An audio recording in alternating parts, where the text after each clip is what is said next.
Consumer বা digital economy সাইডের একটা উদ্দেশ্য বা মোটিভেশন ছিল যে প্রাইস কমবে। আমরা যেরকম লাইসেন্সিংয়ের ক্ষেত্রে চাই ডিরেগুলেশন, ওপেন মার্কেট, তাহলে এটাও তো ওয়ান কাইন্ড অফ প্রাইস, মানে প্রাইস ফিক্স থেকে কোনো ডিরেগুলেশন হতে পারে না। অন্তর্বর্তীকালীন সরকারের সময় বিটিআরসির মাধ্যমে যে লাইসেন্সিং গাইডলাইন সিম্পলিফিকেশান এবং লেয়ার কমানো, এটার ক্ষেত্রে কিন্তু এক ধরনের মানে ঐক্যমত্য আমাদের যারা ডিজিটাল সার্ভিস সাইডের যারা লোকজন অ্যান্ড অলসো অপারেটর, আমরা কিন্তু এক্ষেত্রে একই জায়গায় ছিলাম।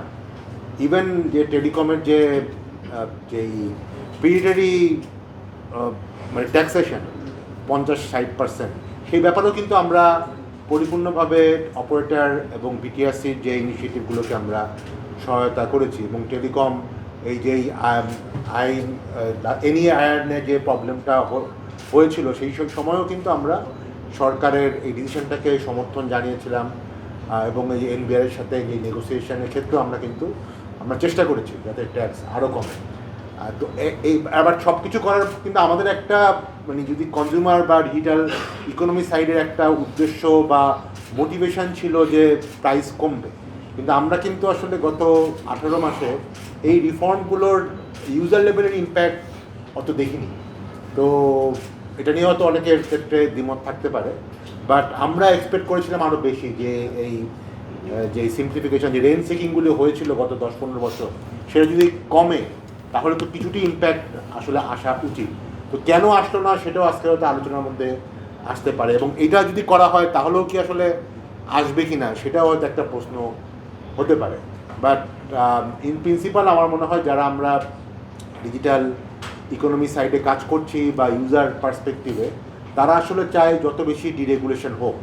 মানে আমরা যেরকম লাইসেন্সিংয়ের ক্ষেত্রে চাই ডিরেগুলেশন, ওপেন মার্কেট, তাহলে এটাও তো ওয়ান কাইন্ড অফ প্রাইস, মানে প্রাইস ফিক্স থেকে কোনো ডিরেগুলেশন হতে পারে না। এটা আসলে ওপেন মার্কেট পলিসির সাথে সাংঘর্ষিক একটা ব্যাপার।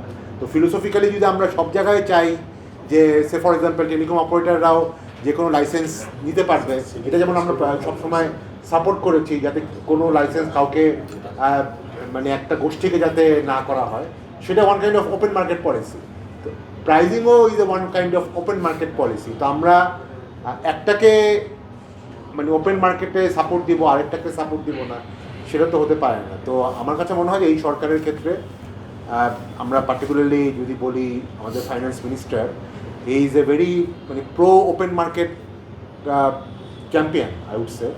উনি কিন্তু প্রথম থেকে ইলেকশনের আগে থেকে এবং ইলেকশনের পরে অনেকবার বলেছে যে পার্টিকুলারলি এই গভর্নমেন্টের ক্ষেত্রে বা ওনার ক্ষেত্রে স্পেসিফিক্যালি একটা এজেন্ডা আছে, সেটা হচ্ছে ডিরেগুলেশন করা। সেই জায়গাটাতে আমরা মনে করি যে আসলে এই ডিরেগুলেশন বা মার্কেট ডিটারমাইন করার ব্যাপারটা আসলে আমরা হয়তো মানে সবসময় চাই।